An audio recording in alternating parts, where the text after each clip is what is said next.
Reggie here, your fellow neighborhood bodybuilder and comic book collector, and I want to welcome you to another one of my live streams. I'm going to attempt to do something a little ambitious today. I'm actually going to attempt to walk through the CGC submission process during a live chat. And what happened? There's a couple of things that have happened. I recorded a video as a how to submit to CGC step by step maybe a year ago. And that video was pretty well watched. I want to say it's probably, I don't know, 6,000 views or something like that on that video. But what I've realized is that CGC has made all kinds of changes and updates to their online portal. And so that video, even though it was done a year ago, is essentially outdated. And so I sat down last night and I attempted to start creating a video to walk through the process to basically have a part two of that video, an updated version. And it was a little boring. It was a little boring to me. And I was like, how can I make this thing exciting? Yes, you're submitting books to CGC, but it shouldn't necessarily be boring, right? And I decided that I was just going to go live and to try to do something a little tricky, which is to to manage a chat and to walk through a process, to tell a story and kind of to answer questions. So that'll kind of be what we're going to try to do in this thing. And I don't know how successful we're going to be, but in the end, hopefully what will come out of this will be a comprehensive video on how to actually submit books to CGC, and maybe we'll learn something along the way. Maybe we'll have a little fun. So that is what I'm going to attempt to do. So there's a couple of people that have popped in here into the live chat already. I see Chris, I see Cuz Buzz, Brian Thompson is here, Wolf Mode 88, Ghost Host Memories is here, Lost Comic Junkie, Rated R, L Smith, and Daniel are just a couple of people that have popped in here into the room. Yeah, so we're actually going to Ghost Host Memories. We're going to try to walk through the CGC submission process, and we're going to kind of do it together, and we'll see how this goes. I what he's trying to figure out how you're okay. So we're going to walk through this thing and hopefully walk away with a better understanding of what the entire process actually looks like. So I want to try to open up a couple of windows here to get myself ready so that I can actually walk you guys through this thing. And I'm actually going to share my screen here so that you guys can see it. And just bear with me, because what I'll be doing is trying to bounce back and forth between the various screens so that I can respond to any questions that you guys may have. So right now, I'm actually showing you guys the main screen here for CGC. And you know, one thing I want to mention here is that I am actually already logged into the CGC portal here. So some of what you may see in terms of prices and also features and functionality might be a little bit different for you, depending upon the membership level that you select. Because of my membership level, I have a visibility into certain things, and my prices are a little different because with each level of membership, you actually have different types of discounts and things like that CGC will apply to your account. And so you can read all about those different membership levels here on the website. If you go over to cgccomics.com, you can actually find that and read it. But again, I'm already kind of logged in here, and so I'm going to kind of walk through the process to submit books. So to do that, you actually hover your mouse over submit. You scroll down until it says services and fees. Oh, wrong one. You go to submission form. Sorry about that. And then you click that. So if you're here on this page, this is the My Submissions section. And if you had already submitted books to CGC, you can actually check your status right here. View status, you click on that, you can see what's already in the queue.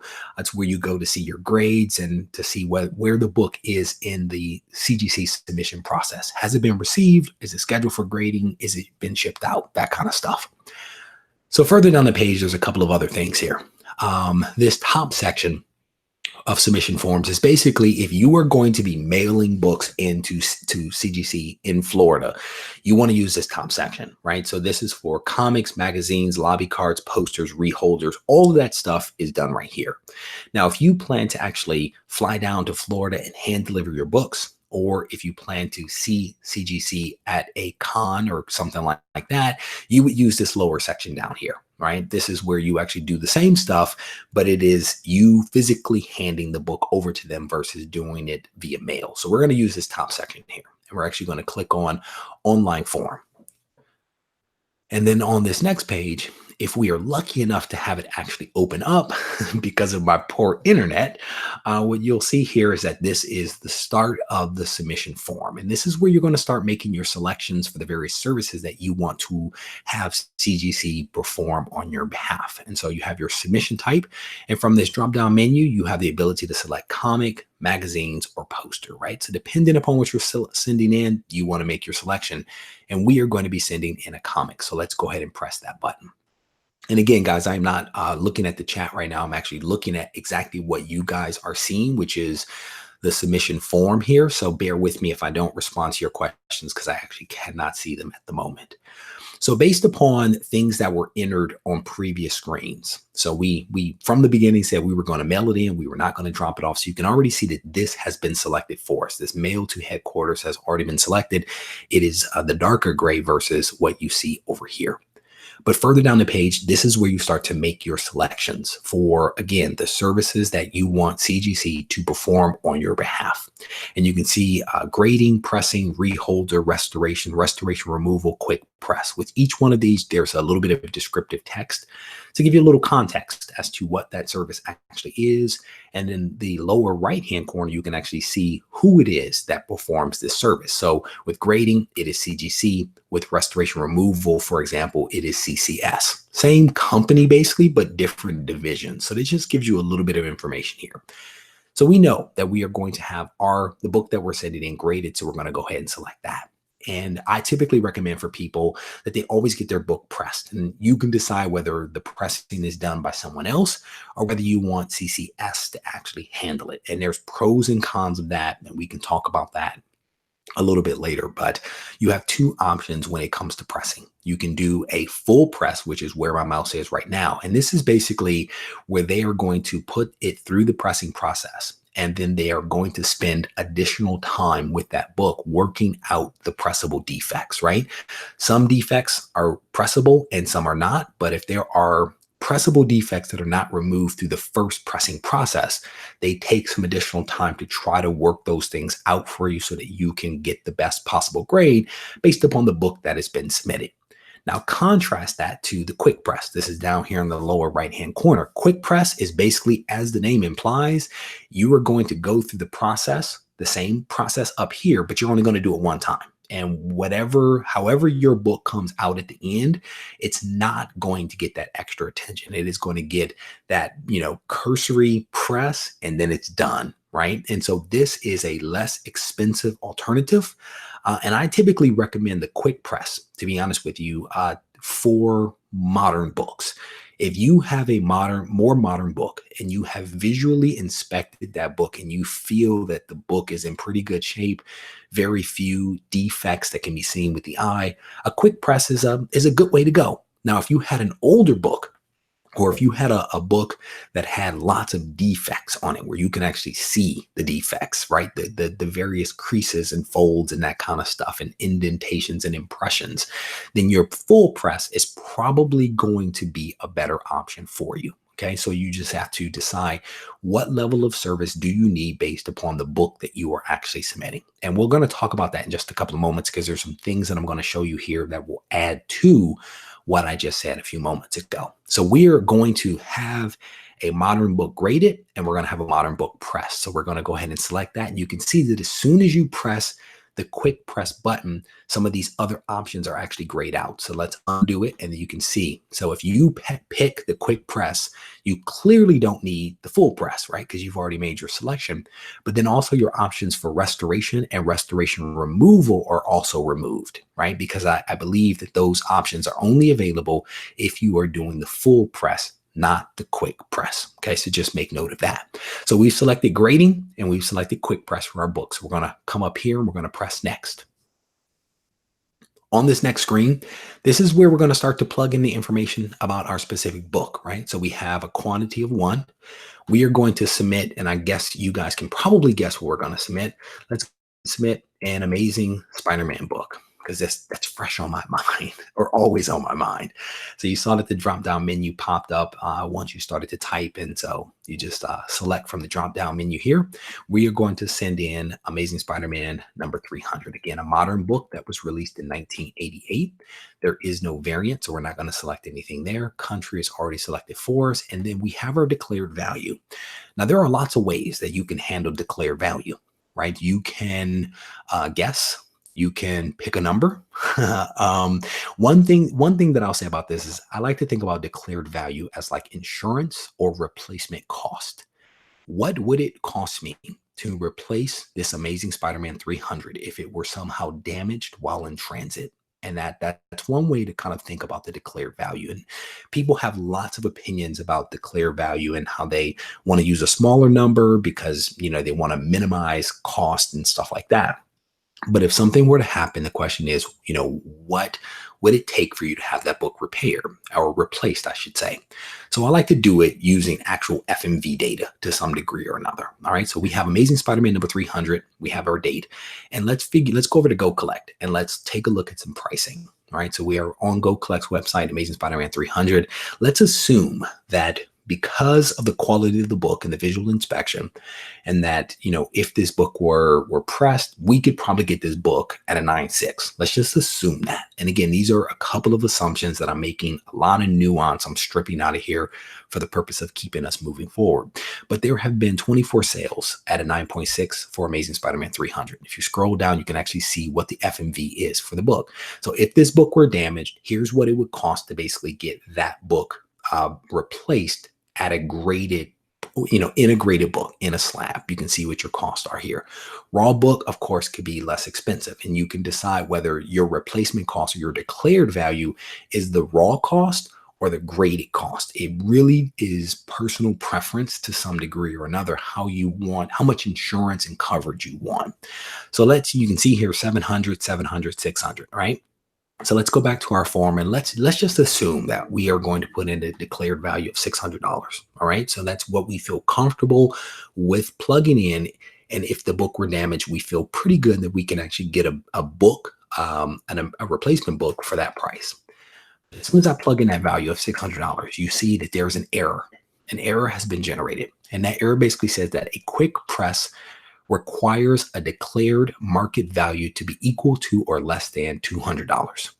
So this is a new feature. This is a new feature that CGC has put in place where they're basically saying that to use the quick press, it can be a book that is a modern book like Amazing Spider-Man, but it has to have a declared value of less than $200. So here you can decide, do you lower your declared value to $200? Knowing that the current FMV for a graded 9.6 Spider-Man is much higher than that? Or do you make some changes? And that is a personal decision, right? I would not opt for $200 limit because you would be hard pressed. At least I think you would be hard pressed to place an Amazing Spider-Man 300 at a 9.6 for $200, even potentially raw, right? So you have some options. You can drop it down to $200 and that error goes away, or you can back up and you can change your input options from the quick press that was selected to a full press, right? And so now if we were to move forward with this assumption, you can see that that error message has went away, and we can now replace that 200 that we plugged in with 600, and we have no error message, right? So you now have it. And, there's some things that I'll show you on the next slide that will explain why this declared value error message has actually gone away. Down here at the bottom, you have a couple of options.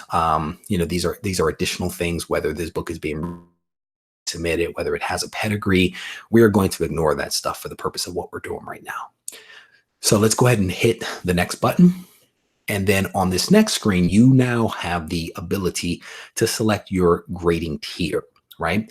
Because of the declared value that was just selected on the previous screen of $600, you are no longer eligible for the modern tier, which is limited to 200, the value tier, which is limited to 200, or the economy tier, which is limited to 400. And you can see that each one of these has different turnaround times and also different limits with the declared value. But because it is Amazing Spider-Man 300 estimated to have a declared value of $600, those options are no longer on the table. So you basically have three options: standard with a 15-day turnaround and a $1,000 limit, express at $90, and then walkthrough. And again, keep in mind here that because of my membership level, what you are seeing here in terms of pricing may not match up with what you see when you go in, depending upon your membership level. So I want to remind people of that caveat one more time. So here you have a couple of options of going standard, express, or walkthrough. So let's say that if we were to submit this same book, this Amazing Spider-Man number 300 at a 9.8, right? We are assuming our book is a 9.6. But let's look at pricing for a 9.8. If we were to go back and look, you can see that a 9.8 is selling for $2,000, which is a lot, right? And if we did have a book that was an Amazing Spider-Man 300 at a 9.8 that we wanted to provide coverage for, we would basically exceed the limit here that is shown with the standard option. So if we did have a 9.8, we would probably have to go with Express or with walkthrough. So again, just wanted to kind of mention how the declared value limits affect the services that can be selected for the book that you are submitting. So again, we've selected a declared value that is within the parameters that CGC has established for standard. So we're going to go ahead and select that, and you can see that now is a darker gray. So we're going to hit next, and now we have the ability to select our pressing tier. So because of selections that were made on the previous screens, modern, value, economy, and some of these others are no longer available to us. We now have to select the standard pressing tier. And this too is a change from how CGC used to do in the past. You can see that your cost here for getting this book pressed is actually $60, which is, you know, it's more than what it used to be in the past. Before, you could do the quick press or the full press, and I think the prices were either $8 or $12, and now you can see that those prices have changed. And so again, this is another modification that CGC has actually made to their process. So up here, and you probably saw it on the previous screen, you have this custom labels. So one of the things that CGC introduced several months ago were these custom labels, where you now have the ability to actually change the label that is shown on your slab. So if we click that, you can actually see some of the options, and each one of them has a cost of $5. There's a Spider-Man, there's a Captain America, Captain Marvel, Iron Man, and also an Avengers. And all of these are $5 each. And so you can decide, you know, if you're sending in a Amazing Spider-Man 300, maybe you want the Spider-Man label for an additional $5. But we are going to skip that step for our purposes right now. We've already selected our grading tier. We've already selected our pressing tier, that being standard. And now we are going to add it to the cart. And so it has now been added to the cart, and let's go ahead and take a look at that cart to see what that actually looks like. And here is basically a summation of what we've done. We've selected our grading, our pressing tier, both are standard. You can see the book that we've selected to send in, and then you can see your prices down here. To have this book at a 9.6 grade, you are basically going to pay $118.50. And again, the prices that you are seeing here may look different from the prices that you see on your side because of your membership level. So I want to pause there, and I want to come back to the chat to see if folks have any questions, comments, or thoughts so far. Let me pop the chat open and see what people are looking at here. Michael P says, see if Brittany can hook you up with custom Regie collects CGC labels. Daniel Yerba, how you doing, my friend? Michael P, it has crossed my mind, my friend. But I think that might be beyond me. Oh, you are hilarious. Harvey Abel, it's good to see you, brother. Swing back when the captions pop up so that you can actually check this stuff out if that's what you want to do. Lost Comic Junkie, thank you for taking the time to watch the chat.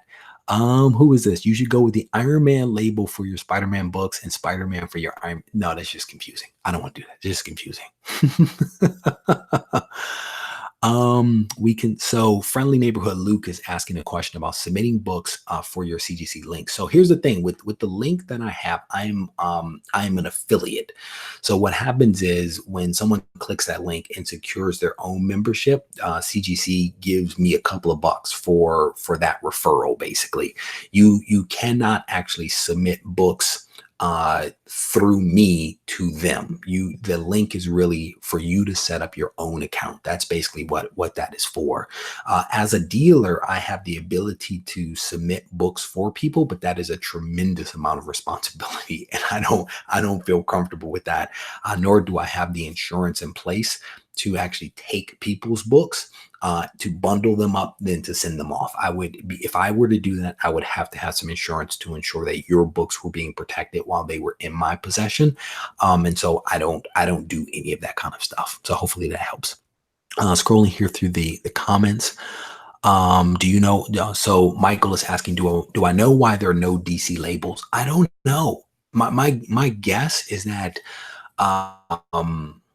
like most businesses, they are starting with the low hanging fruit, right? And they are starting with some of the more popular characters that are out there. And I'm guessing that is based upon submissions, right? So Spider-Man is arguably one of the most popular characters out there because of the Avengers movies. Avengers, Captain America, Iron Man are super popular. And my guess is that, there's also some costs associated at CGC's part with setting up the labels, printing the labels, having their systems be set up to, capture that information and ensure that the right label goes on the right book. There are processes and costs associated.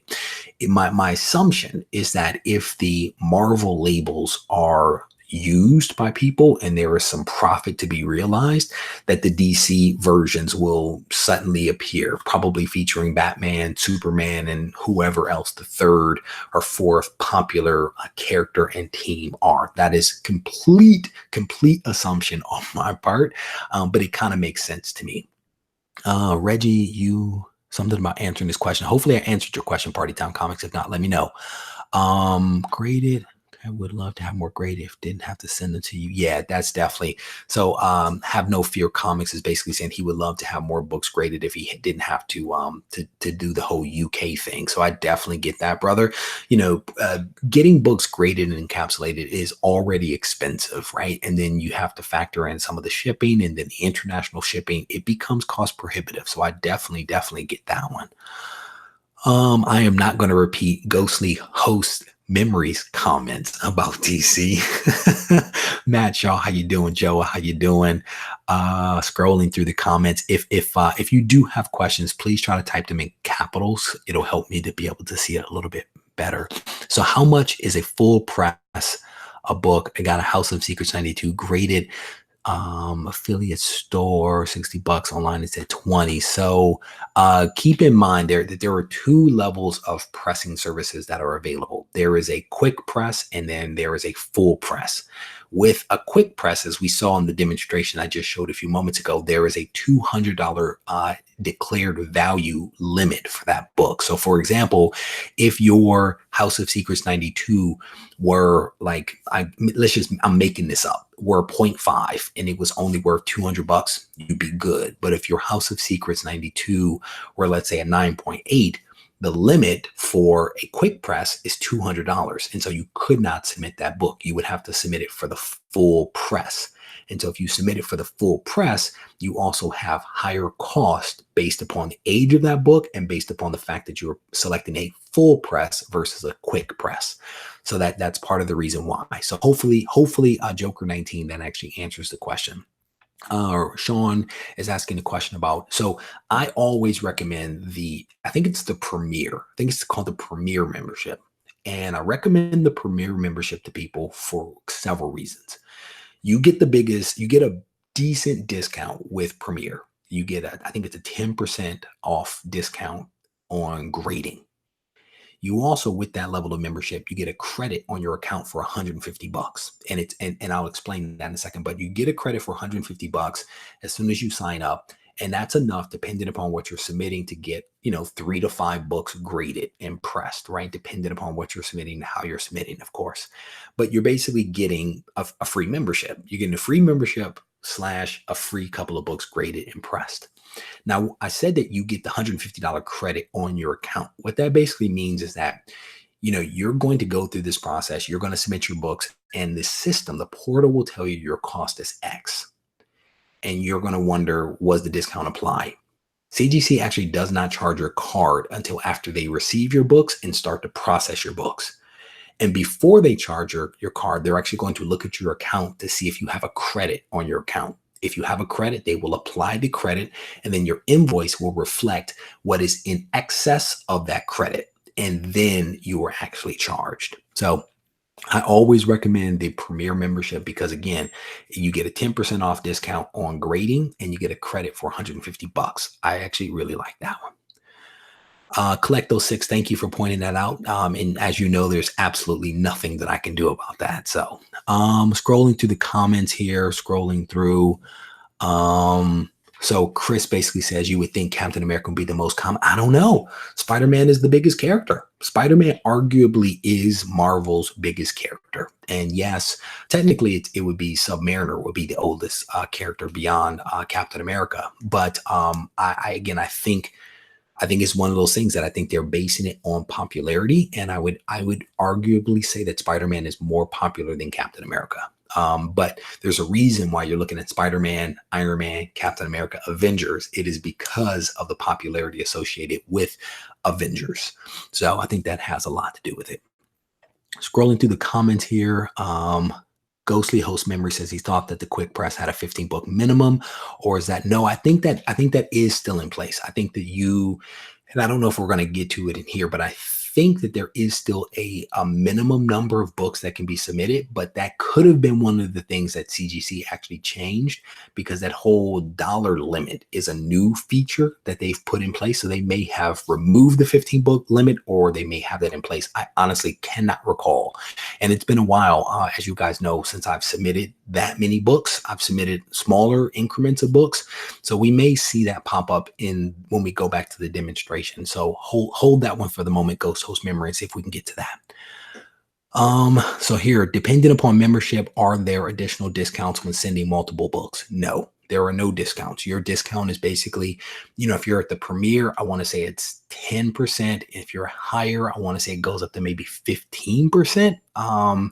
But as far as sending in multiple books, I don't think that there are any additional discounts that are actually applied. I have a newbie question. Does it matter how many books you submit to get them pressed? Let's say, I lost the chat. I lost the comment. Oh, here it is. Let's say I want to send 6 books and only 3 pressed. Yeah, we can maybe look at that, because I cannot remember, Marcel, what some of the limits are for the pressing. I remember, to Ghost Host Memory's point a while ago, it was a 15 book minimum, but because they've changed some of the thresholds, they may have done away with that. So maybe we can look at that when we go back into the demonstration. Scrolling through, have to catch the rest later. L. Smith, thank you for swinging by, brother. I definitely appreciate it. Some of those picks for the slab suck. They need to offer better picks. Yeah, I would agree with that. From Heroes to Icons is actually a fantastic artist. So that is an artist's perspective on those labels, and then I will not disagree with what he just said. Young T is asking, do you prefer one grading company over another? So when before I ever got my first book graded, actually some of the early books that I had graded on the wall back there, and I think because of the poor quality of the connection, you're not really able to see those books back there. There is a mixture of CGC and CBCS books that are back there. And I was going through a lot of debate and deliberation as to which grading company I wanted to support, because I'm a big fan of, once I like something, then I am all about that thing, right? There's a reason every video I wear a tank top, and the tank top has the B.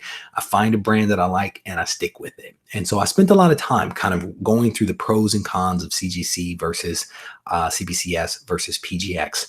And it came down to me it came down to CGC and CBCS for me. And ultimately, I decided that CGC had more features and services that I wanted, more so than the other grading companies. And so I decided to go that route. And I think that this is something, there's lots of videos out there on YouTube on the differences between the various grading companies.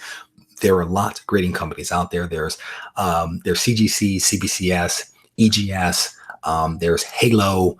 There's Comic Skin, where you can actually, slab your own comics. And then there's always the option of not getting books slabbed, right? Because I'm also a big fan of not every book should be slabbed, and you should give thought to whether you want to spend your hard-earned money to actually get a book slabbed, because there are costs associated with it. So I think you have to be very thoughtful in the company you decide to go with, but then also on the books that you ultimately send in. So Young T, I hope that that helps. And I would add to that I think that I am a fan of CGC, right? There's no doubt about that. I am a CGC affiliate.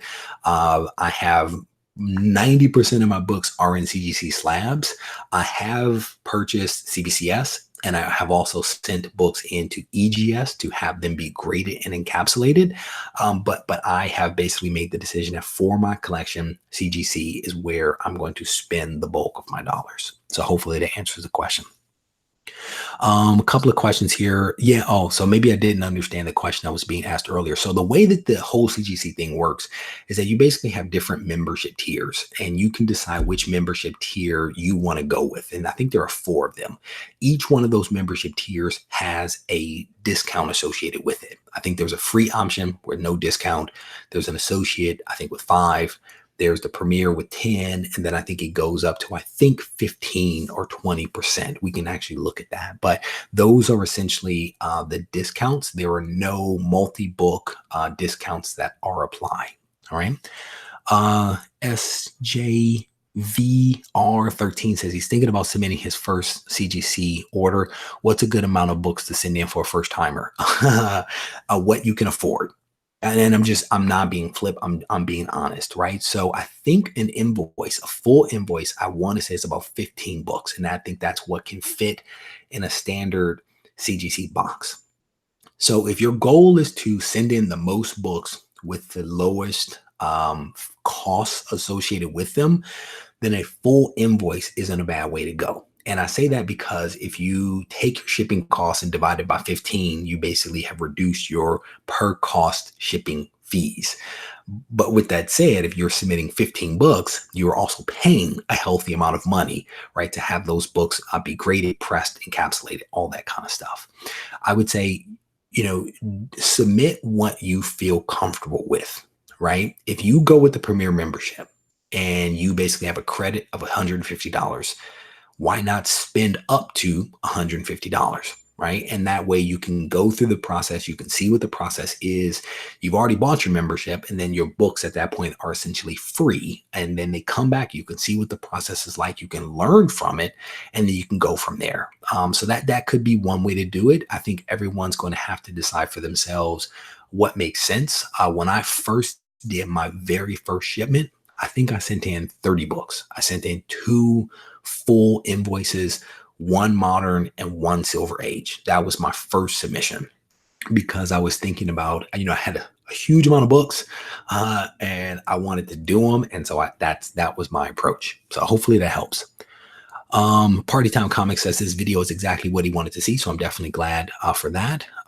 You are very welcome, my friend. Lorenzo says, good to see you doing another live stream. Have another wave of books he's about to send into CGC. So the info is great. You are very welcome. His twins are doing fine. How often do you send the 8-book package? My twins are doing fine. Glad to hear that. How often do you send the 8-book pack? What 8-book package? Did I say 8 books? So what I think, maybe let me recap. So I recently sent some books into CGC. They were basically Amazing Spider-Man 300s and New Mutants 98.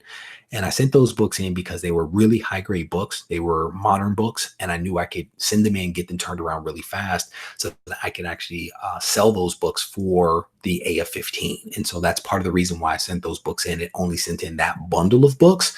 Generally speaking, if I am sending books in, I try to send in as many books as I can afford at the time that I am actually submitting those books. So it's not set at an 8 number. It's just at that time, that was just what needed to be sent in for that quick turnaround. Mr. Comics 89, it's good to see you, my friend, and I am doing well. Does CGC show videos on what's involved with their grading processes? So a couple of things, Michael. CGC actually has a YouTube channel where they actually talk a little bit about grading, restoration. They have these little video vignettes where they talk about things. And then they have actually been here on the channel, I want to say 3 times, where we've actually gone through some of that stuff. You know, what is the intake process? How do they receive books? How do they evaluate books? How do they grade them? How do they handle them? We talk about that. We talk about restoration. We talk about pressing. So if you head over to their YouTube channel, you may be able to find some information there. If you go to their website, cgccomics.com, you can read some of the information there. If you watch the videos on my channel, you can get some information there. So hopefully that helps. Scrolling through, high value books cost a lot to slab. Yes. Collecto 6 says high value books cost a lot to slab and it sucks. Yes. Yes, sir. You are correct. I will not be attending San Diego Comic-Con. I honestly haven't thought about it. I'm not a big con person, to be honest, because I don't really do crowds, but I have no plans or thoughts at the moment to go to San Diego Comic-Con. But I also had no plans or thoughts of going to WonderCon, and I was there. So I don't know what that tells you, but there's always a chance. Joke 19 says that does answer his question. So you sir are very welcome, my friend. Does the value of the book affect the cost? Said the guy who said he was leaving. I do believe that. I think he means the premier tier. So let's go back over to the site. Let's go back over to the site and let's see if we can find some of these other features that and some of these other things that people are kind of asking about. So go ahead and share that real quick. And we're going to go back here. We're going to go back to the home page of this thing and we're going to see, because it's been a while since I've actually navigated through some of this stuff. So here to one of the questions that was being asked, there is a little bit of what the grading process is. All right, that's not much detail here, but I think if you click on each one of these things, it'll actually provide you a little bit of detail on receiving a book, what happens when the book gets graded. Here's your grading scale over here, a little bit about the encapsulation process, and then also the shipping process. So not a whole lot of information, but there is some here. And again, if you go to their YouTube channel or search on my channel, you can actually find some additional information. So that's a lot of the grading stuff right there. You can see here, if you click on this one, here is some of the pressing information as to, what are pressable defects and what aren't pressable defects. So here's some of that information right there for you guys. We talked about submit. Let me actually log out. Let me log out here and see if we can show you guys some of the membership fees. So here you go. Here are some of the fees. So you have a free membership, which is free. You have associate, which is $25. And I apologize. I kept saying premier. It is actually the premium. So someone corrected me on that. Thank you for that. It is the premier membership. I'm sorry, the premium membership at $149. And you can see some of the discounts here. So with the associate $25, you can see that you get free grader's notes. I think it's up to 6 months or something like that. There's a 5% discount on grading. When you go premier, it is premium. Why am I stuck on that? When you go premium, it's $149. You can kind of see, you can also get grader's notes. You get 10% discount and you get that $150 credit that gets applied to your account. And you can see some of the notes that are there regarding that. Credit expires on the membership expiration date listed in your confirmation email. So Vika actually asked me this question a little while ago. I think he is probably getting close to his renewal date. So you can see here that you actually cannot stack your discount. So the discount or the credit of $150 actually expires within, I'm guessing, the end of your first year or the end of every year. So just make a note of that. And then the last one is this elite option, and that is $299 for that one, but you get a 15% discount. You get the same $150 credit. And so there are some other benefits. I don't quite know what those benefits are, but I've always used the premium membership for the last 2 years. This is where I have opted to go. And I think it makes sense for my collection and how much I submit. So hopefully that helps answer a couple of the questions that folks had. And then let me log myself back in here. log back in. And so there were, let's go back to the form actually. See if we can find that form again. All right, so here's the form. We go ahead and we check out, and then you can kind of see some of my personal information there. And then here you have your return method. So you have the ability to make some selections for how you actually want your books to be returned to you.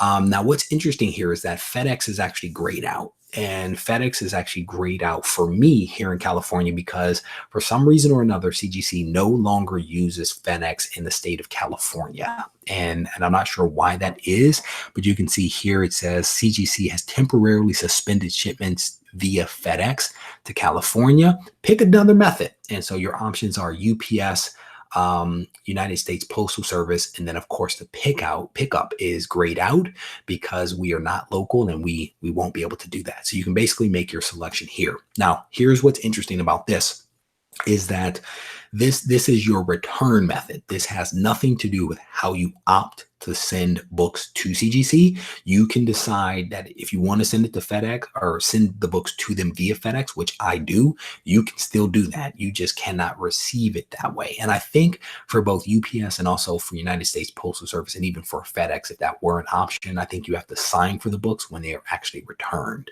So we've gone ahead and selected UPS at a cost of $14. Now, one last thing I want to mention here is that if let's say that you send in books that are Silver Age and modern books, you send in one of each. If you were to do that, if you remember from earlier in this this demonstration, the modern books and the Silver Age books, for example, are processed at different times. And so if that happens, you may receive one book for one shipment, right? So your modern book may get processed in 20 days and your Silver Age book, because of what you select, gets processed in 15 days. They are not going to hold those two books for one another. They are going to release those books back to you and charge you $14 for each shipment. And that goes to the point of when you send in books, you want to try to send in kind books on the same invoice. So I try to send a bunch of moderns or a bunch of Silver Age. And if I had Golden Age, all Golden Age at the same time, or else you're going to incur multiple shipping costs. And again, if you send in a full, invoice of 15 books and your postal service costs are only $14, your per book cost is pretty darn low. Versus if you were to send one book in, your cost per book is pretty high. That's what I was alluding to earlier in our conversation. So you basically hit next, and then you can go here and you can key in your payment information. And again, what I mentioned to you guys before is that CGC actually does not bill you. So you saw, I think earlier in this thing, a cost of, I think it was $112. You actually are not paying that $112 right now. You won't pay that until the books are received by CGC and then processed. That's when they're actually going to bill you what is owed in excess of any credits that may be on your account. And someone asked a question about whether your declared value is factored into the price that you pay to have the book encapsulated. I want to see if I can find that information. It's been a while since I've looked at that one, but let's see if we can find that. I don't know if we're going to be able to see it here. Actually, let's go back. See if we can, nope, not there. See if we can find this thing, because I want to say it was somewhere listed. So bear with me, guys. That's what happens when you do things live. Oh, here, let's just go here. See if it has it here. Pressing. Submit services and fees. So here you go. This is what someone was just alluding to. I think it was Harvey Abel kind of asking the question here. So to his point, if you do your walkthrough, which is your more expensive option to have a book graded, it's also one of the fastest, I do believe, because they do it while you're waiting, I do believe. You could see here that they basically charge you 3% of the fair market value, with a minimum of $150 and a maximum of $5,000. So the way you think about the declared value, the fair market value is basically, I think, the declared value, right? The declared value that you would have plugged in. You're going to pay a percentage of that book's fair market value to have the walkthrough service. And then down below, you can actually see what some of the other fees per grading are. And I think once upon a time, CGC actually used to charge this fair market value for each book based upon the declared value. But I don't think that that's the case anymore. I think that they basically adjusted their pricing to account for whatever, the 1% happened to be to have a book graded. So I don't think that they charge you for it anymore. And again, I think this goes back to when you think about your declared value, you were thinking about it in terms of replacement cost. I think that is true, and I think that is potentially the best way to look at it. So we're going to stop sharing here. I'm going to come back to the chat and see what you guys are talking about here. Michael, thank you for stopping by. He says he has to head out, but he wants to thank you for all of your input. You are very welcome, my friend. He's a newbie, helps him to get his understanding. So definitely, Michael, if you have any questions, don't hesitate to reach out to me, brother. I am always happy to help. Wild Child is asking a question. If the value is over $200, then you go to the next tier, right? So in the example that we showed earlier, we basically had an Amazing Spider-Man 300 9.6 with a declared value of $600. We could not do the quick press for that book. We had to actually go to the full press, which has a higher threshold for the fair market value of $1,000. And that allowed us to we basically had to go from a modern option to a standard option because of the value of the book. So if your value is above the threshold, you go to the next tier. And, you could always play that game of, I'm going to send in a $600 book, but I'm going to send it in as if it were a $200 book. Somewhere on the CGC website, they actually say we reserve the right to move you to the higher tier. So they will adjust you if you don't adjust yourself. So kind of keep that in mind. Party Time Comics says, let's say I have a CGC membership for 1 year and it finally ran out. If you sign up again, do you get yes? So the way that CGC seems to do it is that if you renew your membership before your membership expires, like you can do it days before, they actually give you a discount. I want to say it's like a 20% discount or something like that they did this year on the actual membership. And then you still get a new $150 credit. So it's not a bad way to go, right? They are basically incentivizing you for having a membership and keeping a membership. They give you a discount when you renew and you still get your credit for $150, which should give you, enough money to get, 3 to 5 books graded and encapsulated. So hopefully that helps, Party Time, to answer your question. Scrolling through, can you purchase premium membership and still use the $150 credit? I don't know that. I want to say you can. And I say that because the credit is on your account, right? So if you purchase it, and regardless of how you give them the books, before they charge you, the accounting department, I think Barbara is the person I deal with, they would look at your account, they would see that you have a credit, and they should apply the credit to whatever invoice you ultimately receive. One of the great things, honestly, about CGC is if you call that accounting department, they pick up the phone and they answer, or they get back to you in a timely fashion. So, Brick Hunter, I think you're going to be okay, to be honest with you, if you have that credit, regardless of how you choose to submit your books. Marcus says, man, I can't afford this. I just wrapped them up in Mylar. Honestly, bro, not every book should be graded and encapsulated. I just firmly believe that it is expensive. There's no doubt about that. And there are options out there for folks, like just leaving the book in Mylar or putting it in a top loader. Those are acceptable things to do, and I have 90% of my collection, which is sitting off here to my side, is actually raw, right? I have a lot of books that are encapsulated, but 90% of my collection, and probably 90% of most people's collection, I would assume, is also raw. So nothing wrong with that option, my friend, at all. Scrolling through, I'm trying to see the questions here. If you have questions, if you can throw them in caps, that'll help me. Where are local pickup spots located? I think the only local pickup spot is Florida. I think that's the only way to do it. Your other option is that you can always submit your comics through your local comic shop. A lot of comic shops are also dealers, and they will receive your book. They will bundle your book with other books. They will send those books in on your behalf. They are then returned to they're given to CGC and they're returned to the shop, and you can pick your books up from your local shop. A lot of the shops here in my area actually provide that level of service. Now, the one drawback to that is that you don't have visibility, right? I'm pretty sure you're not going to be able to reach out to your comic shop and say, hey, today's Wednesday, where's my book in the process? That's one thing that you lose is you lose the visibility. You also lose your premium discount of 20%, and you also don't get the credit of $150 if you actually go with the premium membership. So I don't think that CGC actually has pickup or drop off spots outside of the local comic shops who are basically performing that service on behalf of their customers. So hopefully that works. He says, can he would rather than send them through mail. Yeah, sending books through mail is definitely troublesome. But what I honestly do is I bundle my books up really carefully here at the house, and then I take them to FedEx and I have them add additional bubble wrap and put the books into a larger box. And then I also have my collectible insurance, right? So my books, while in transit, have received personal protection from me, protection from FedEx, and then also I have the insurance to give me overarching protection if something were to happen to my books. And it is a worrisome process, I'm going to tell you.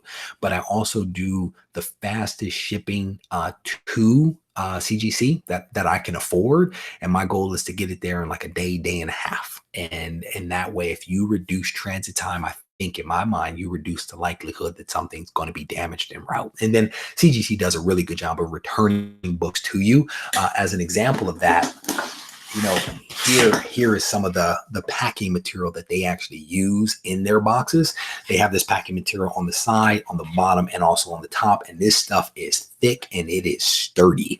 But that's essentially how CGC returns the slabs to you. I've never had a CGC box show up damaged, never.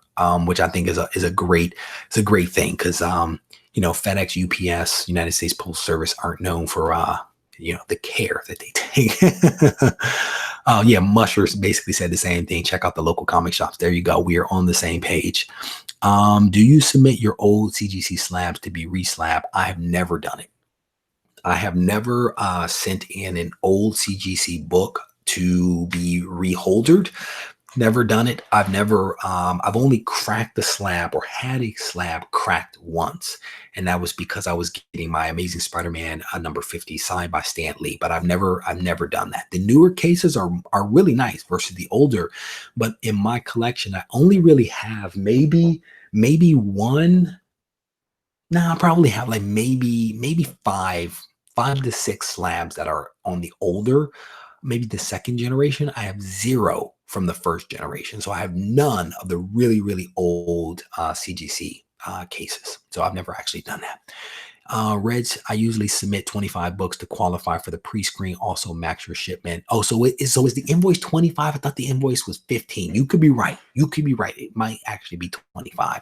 Like I said, it's been a while since I've actually submitted that many books, but that sounds right. And rated R, what he's talking about is that you have an ability to have books be pre-screened by CGC. So you can basically say, I'm going to send these 25 books in, and I only want you to grade the books that are basically a 9.6 and above. If it is not equal to or greater than a 9.6, send it back to me. And I think in order to qualify for the pre-screen feature, you have to send in 25 books to make that service available to you. I've never actually done the pre-screen before. When I've sent in lots and lots of books, a lot of times they were the Silver Age books, and the grades were going to be what the grades were, you know. And if it came back at a 7 or a 3, it was coming back at a 7 or a 3. So at some point, I may actually use the pre-screen service. I have a bunch of modern books that I would like to get graded, but what I've been doing is I actually hold my modern books for a little while to see what happens with the prices of them, or the values, I should say. And you know, let me complete that thought. So to have a book be graded is expensive. And so what I like to do with modern books is I like to get them and I like to see what's going to happen with the fair market value of that book versus the cost of that book. And I try not to send a book in unless the value of the book is in excess of the cost. So if it costs me $30 and the book is worth $2, I'm not sending it in. But if that book is worth 100 and my cost to get it graded is 30, then that might make sense for me to send the book in. So just a little bit of insight into how I balance modern books and what's actually submitted and the timing of it. Lost Comic Junkie says this diabetic needs a sandwich. Brother, go get your sandwich and go pick up your comics from your local comic shop, brother. Hoping everything is good. Brick Hunter, what is your question, bro? There was so many that I honestly missed some of them. So what was your question, Brick Hunter? Hopefully I'll be able to catch it this time around. Scrolling through, had to get mine graded to display mine in case lots of kids coming over. Can't imagine having kid, bro. That's why I use the BCW bins with the locks on them. And that's why also you see my book sitting up a little higher on the wall because I have young kids as well. And so kids are dangerous, man. Kids are dangerous. So here Lee says, what's up, Reg? Man, I wish I had made this topic at the start. Going to have to go over. Yeah, go back and watch the replay, brother. You haven't missed all that much. I think the first part of it was like maybe a 15-minute walkthrough of the portal. So you didn't miss a whole lot.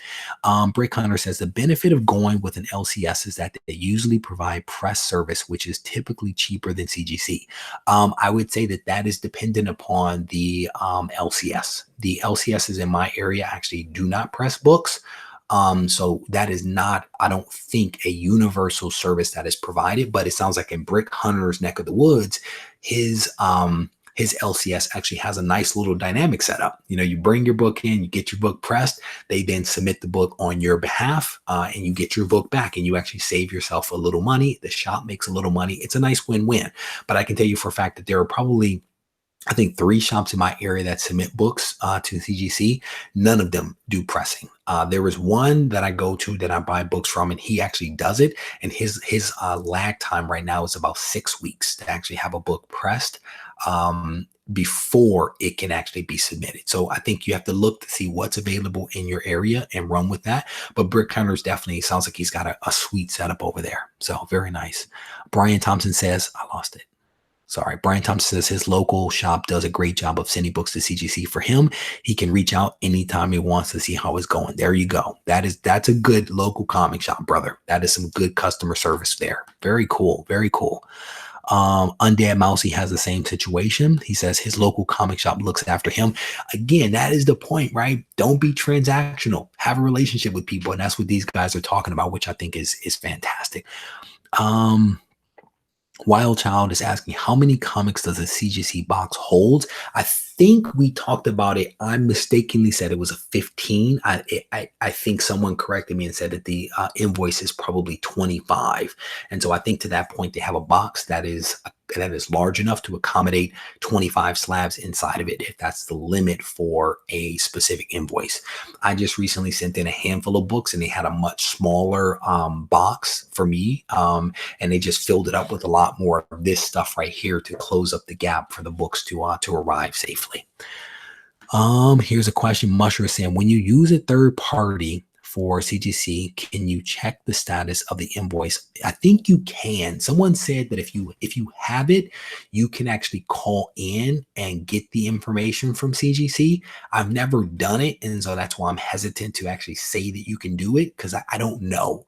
I don't know if CGC is going to give you information on someone else's account, and I don't know if status is considered on the account. You know what I'm saying? Like billing information. So I honestly don't know the answer to that question. But if you have the invoice, then you should have an invoice number and you should theoretically be able to call. But what kind of information you can get, I don't know.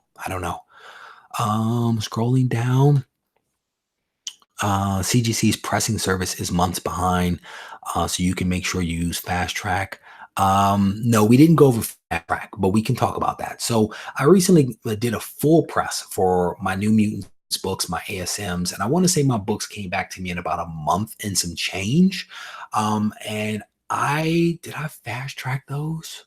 I can't remember, but the fast track, I think it's like a $9 fee for fast track, which essentially cuts your time in half. And now what's important to think of and remember about time with CGC is that they count days in terms of business days, not calendar days. So if it says 15, 20, 40 days. It is business days. That excludes, I think, holidays and also weekends. So just something to kind of keep in mind. And if you do the fast track, you cut your business day processing, I want to say in half, but we may pop back over to the website to confirm that, in fact. What collectors do you use and how much is it? I'm not sure what that I'm not sure if that question was directed to me or to someone else.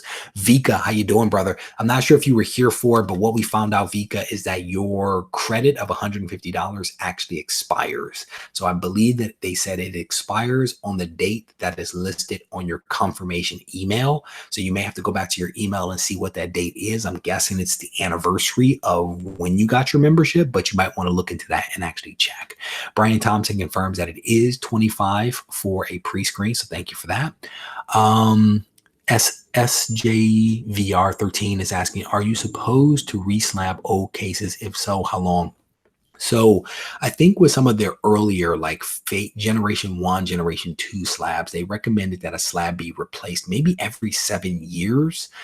And I don't know if that was because of the microfiber that they put in there. I'm not sure of the rationale, but I want to say that requirement to reholder and reslab a comic has actually gone away. And I don't think that they have a recommended reholdering date anymore. And again, I don't know if that's because they've improved the performance of the case, which they have a couple of different generations of it. I don't know if it's because they've improved the quality of the microfiber, but I don't think that they have that requirement in place anymore. Have no fear says slabs are good for 100+ years. I would definitely say head over to the website and look under like the frequently asked questions and just confirm it. But I do believe that it is true that you don't have to reholder them. I don't know if it's 100 years though. Alex Ritter is asking about a collector's insurance. I absolutely have collector's insurance and have for a little over a year now. And we've actually done an interview with the company that I use, collectors insurance agency or something like that. But I use those guys, and I have insurance on my collection here at the house, but it also covers me for books that are in transit, which gives me a tremendous peace of mind if I'm actually shipping books out. Regie, how many days longer does it add to your turnaround time to press a book? It depends upon the level of pressing that you're getting. So I think in the example that we selected, let me see if I can go back here and find that. If you are doing a full press, I think I lost it. Let me see if I can edit it. Let me see if I can find it here real quick. I want to say that in some cases it was a pretty lengthy process. So if you were looking at the standard, that's one sec.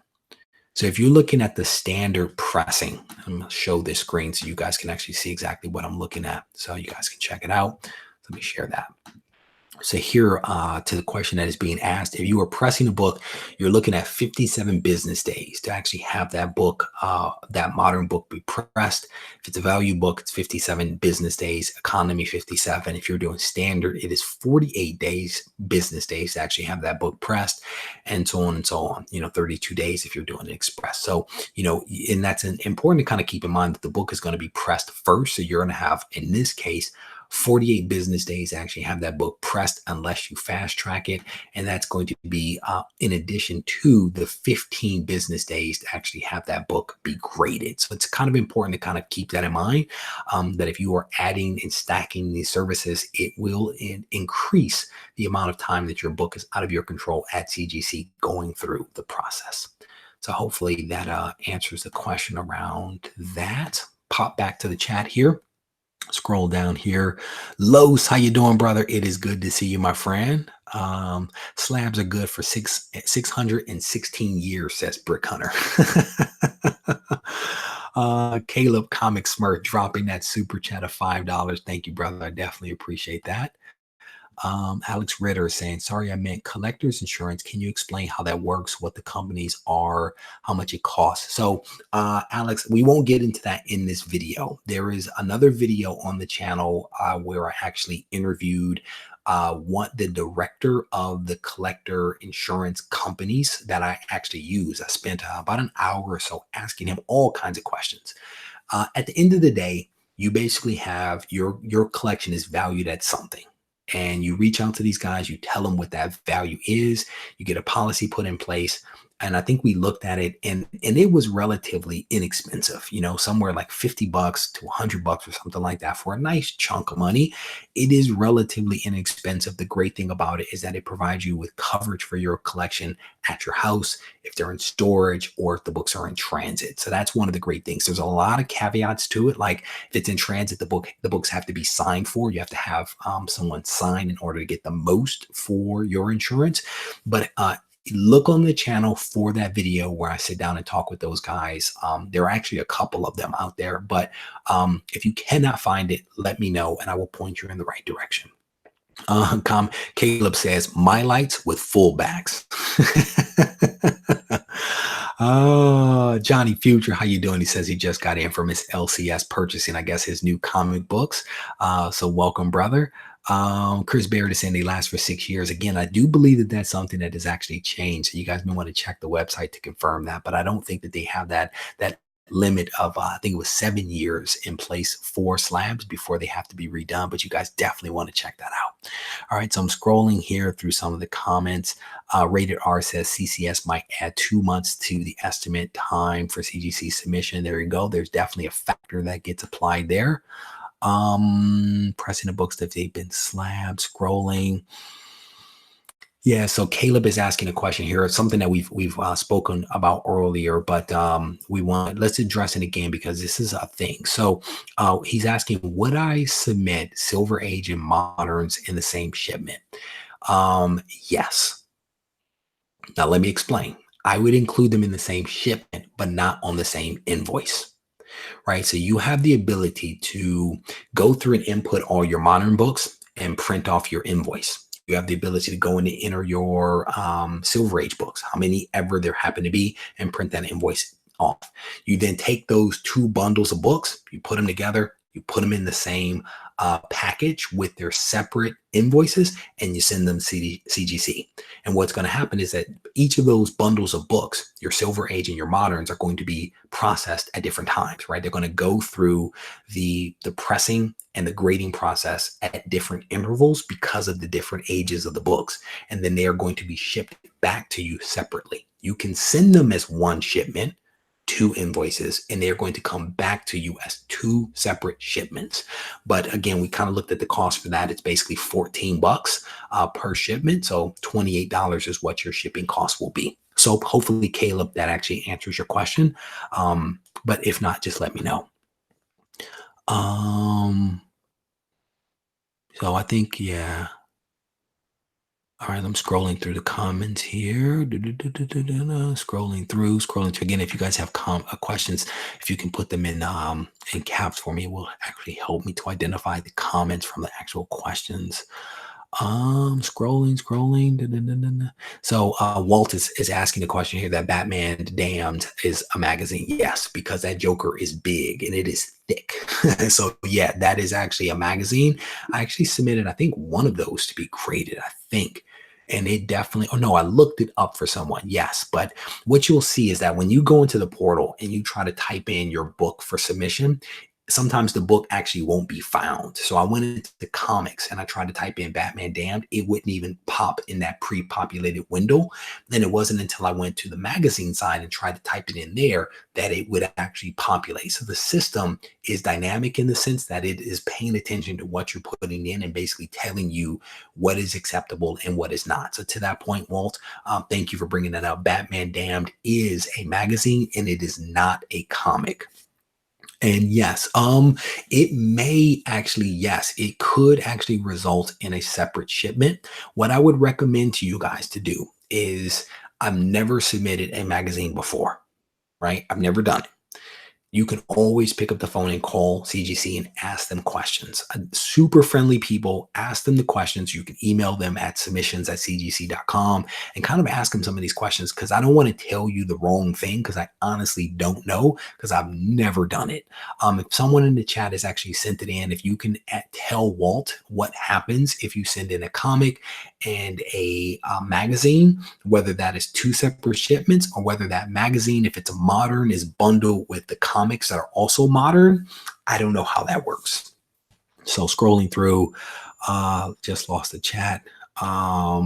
Couple of comments here that CGC is a money grab, quite possibly. I think, one of the great things about it is that people have options to either use CGC or not to use CGC. There are lots of companies out there. Tony from EGS was just here in the room. He is definitely a viable option to have books done, or you can use comic skins, or you can just keep your books raw. I think that's one of the great things about this hobby, is that everyone has an ability to find to get in where they fit in. And, not every book should be graded. Freely admit that. So scrolling down, a good thing about Slab's books is that CGC, I'm not sure if the CGC books are actually airtight. I don't think that they are airtight. In fact, I think that what they do is, I want to say, and you guys correct me on this, I think that each book that is encapsulated actually has a microfiber in it.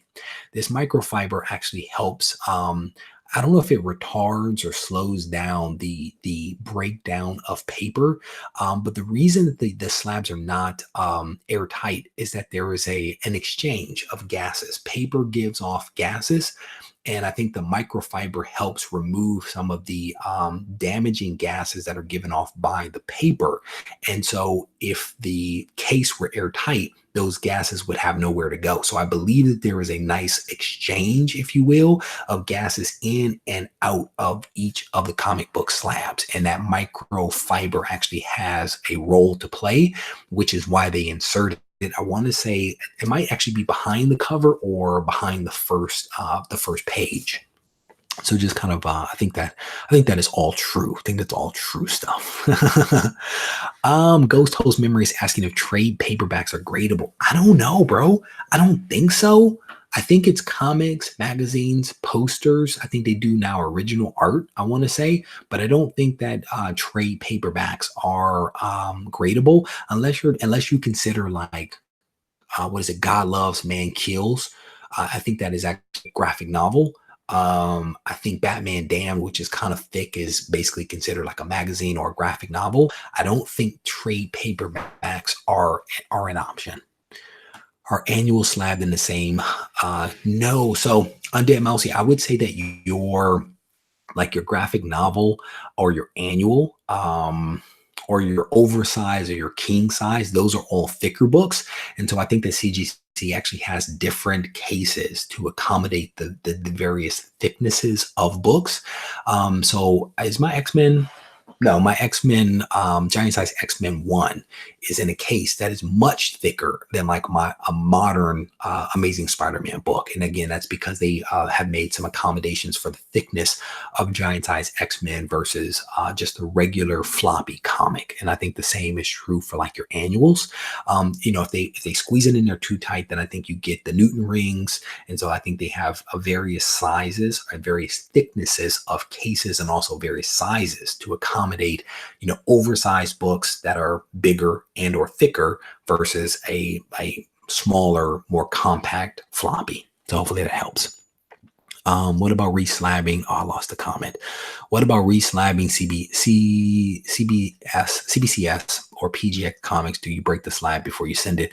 My recommendation to you with that, and I think this is something Brittany actually talked about on one of the chats that we had, is that your case, regardless of whose case it is probably going to offer you the best protection that there is.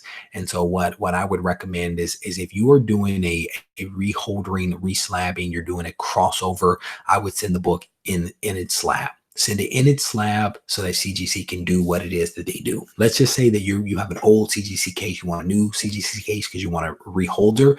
I would send it in. That way they can actually remove that book from the CGC database and then replace it with the new number for the new slab that you've been given. But I would send it in. I would not crack it. I would send it in as is to ensure that that book is protected and that they can adjust the database if it is a CGC book. There you go. Caleb just answered the question as well about the thicknesses of the slabs. Collect Insurance is the insurance company. Thank you, Oz. I definitely appreciate that. Definitely a good insurance company. Good conversation. So if you guys are able to find that live stream on the channel, I think you'll be well served to actually watch that because I thought it was pretty informative. I didn't think that insurance was sexy. Let me restate. Insurance is not sexy, but that conversation I think was a beneficial conversation, and I think people appreciated it. So if you get a chance, check it out. All right. Getting the book graded is to preserve it and to get a comic book logged and recorded makes it into an investment. So Comic Collection Agency, Juan, how you doing, brother? He's making a statement here that getting a book graded is to preserve it and to get a comic book logged and recorded, thus making it an investment. Magazines are separate. There we go. From Heroes to Icons, making a comment here. Yeah, so Caleb Comic Smurf Murph is making some good points here. He says the CGC makes collecting safer and easier to put values on books. So there are lots of opinions about third-party grading. Lots of opinions. And I don't tell people what to think or what to do or how to behave. But for me, I feel that graded comics, regardless of who you use, de-risk some things. They allow you to, and I'm saying in the best cases here, they allow you to buy a book with the assurance that that book is exactly what it says that it is. That being a complete book or a signed book. It is not missing something from the book. It has not been color touched, that kind of stuff. So I think that, graded books give people peace of mind and assurance. And then there's the other benefits, and there's also the other downsides of it. But in my mind, if I were to spend, X on a book, my hard-earned money on a book, and I'm buying the book and I'm not able to put my hands on the book to physically inspect it, having a book be graded, again, perfect world, untampered book, right? Buying that book remotely and having it be graded gives me a peace of mind that that book is exactly what I think that it is. And it makes it easier for me to give up my money in exchange for that thing. So again, love it or hate it, there are some benefits and some downsides associated with third-party grading. So cat needs an insulin injection. Go hook the cat up, brother. So I'm scrolling here. Should we be worried about? So a couple of comments here from Beer Hunter. He says, museum Mylar books are sealed and CGC slab books are sealed airtight. Should we be worried about just putting tape on our Mylars not airtight? I'm not sure that I completely follow that. What I will say is, I think we have lots of options when it comes to how to preserve our books. And I don't know what the optimal answers are, right? You have a lot of people that have pedigree collections out there that have pristine books and pristine shape, white pages, the whole 9 yards, that never had books graded. That they just took excellent care of their books. So I don't know if poly bags are insufficient or sufficient. I don't know that Mylars are insufficient or sufficient. I don't know that third-party graded slabs are sufficient or insufficient. I think that everyone has to use their best judgment to protect their collections, their hard-earned money, and their investments, if you want to look at it that way. Because you could have a CGC book that is graded at an I8 and then you set it in the sun and now that book is ruined. That slab didn't help you one bit. But that you could say the same thing about Mylar or poly bags, right? I think at the end of the day, you have to make the right decision based upon your pocketbook and based upon the books that you have in your collection. And then you still just have to take care of that book to the best of your ability. Keep it in a dry place, keep it out of direct sunlight, regardless of how you package that book off. And Evan is making a point here that books give off gases, and that's exactly why the CGC slabs and none of the other slabs are airtight, because you need that exchange of gases. Scrolling through. You guys are funny. Scrolling through. Misty lost her arm. So Felix is that Misty lost her arm when she was on the police force she received. Yeah, she did, but in what issue? So I actually have I had an email into the co-creator of Misty Knight, and he replied back, you have to ask Chris, because Chris would know. So I have a message into Chris Claremont to see if we can find out exactly what issue Misty Knight lost her arm in, because I have not been able to figure it out yet. It looked like Iron Fist issue 3 is when Danny Cage realized that her arm was bionic, but I cannot find the issue where she lost her arm in the explosion. It was a terrorist explosion in a bank. That's how she lost her arm. Cannot find that issue, and also cannot find the issue in which Iron Man gives her her bionic arm. So if people know that, hook a brother up, because I need to know. Do you buy raw to get a deal on grading, or buy an already graded book at a high price? So it depends, bro. Big Will, he has arrived, and he is asking a really good question here. It depends. I don't know if there is one right answer to that question. So personally, what I've been doing is I've been working on this run of Amazing Spider-Man, these low number Amazing Spider-Man, and just every single one of the books that I've purchased has been raw. And it's been raw because the raw prices are a little more favorable. But it's also because in my local area, they don't have graded low number Amazing Spider-Man. I have great satisfaction in going into local comic shops, finding these low number Amazing Spider-Man, being able to flip through them, eyeball them, critique them, and then make my purchasing decision based upon what I'm seeing on that book, not necessarily the grade that is actually on that book. And then when I have it, I enjoy flipping through those books. So I think that it depends. You know, if I am buying a high dollar book from someone across the country, for example, the graded book gives me peace of mind that the book is exactly what they say that it is. Again, we're talking perfect world.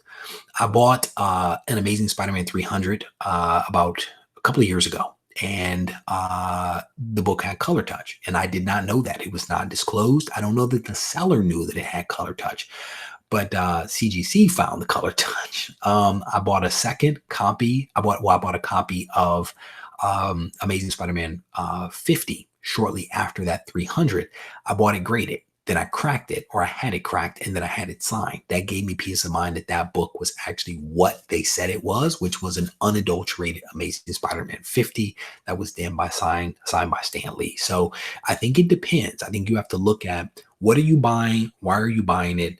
Are you physically touching it? Are you buying it across country? How much are you spending on it? If the book turns out to be trimmed or color touched, how much is that going to affect your purchase? And I think you have to make a decision based upon the answers that you arrive at to those questions. So hopefully that helps. Chris Barrett is talking about the TJ Watson pedigree. Indeed, brother, indeed. Scrolling through, John's Comics with Kids is here.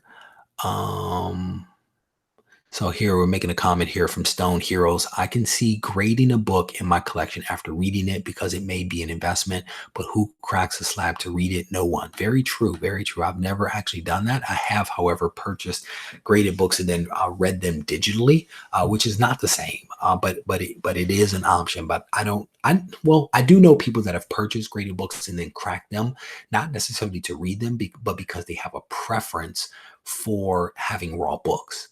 And also, to the point that I was making earlier about, because they bought the book graded, there was some assurance that that book was unadulterated. So I know many people that have actually bought graded books, cracked the slab because they prefer raw books. So I've seen that a lot, but not for the purpose of reading. I think Stone Heroes is definitely onto something there.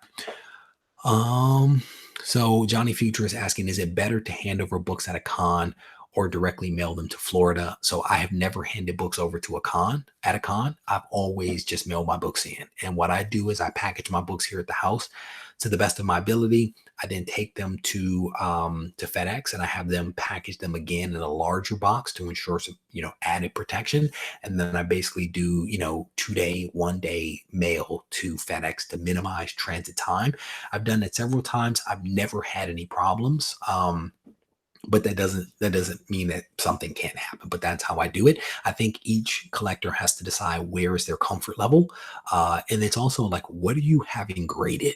I know, for example, that Nerdy Girl has some really nice Superman books.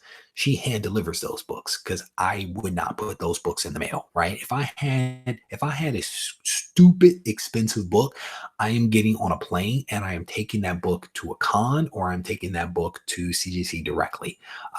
It depends on your comfort level. It depends on what you're actually sending in. So thank you, Johnny Future, for that question.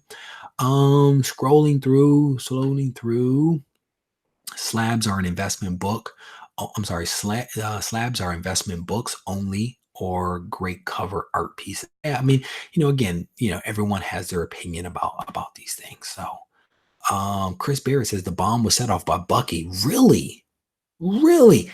Does anybody know what issue though? What issue did Misty Knight lose her arm in? That is the question.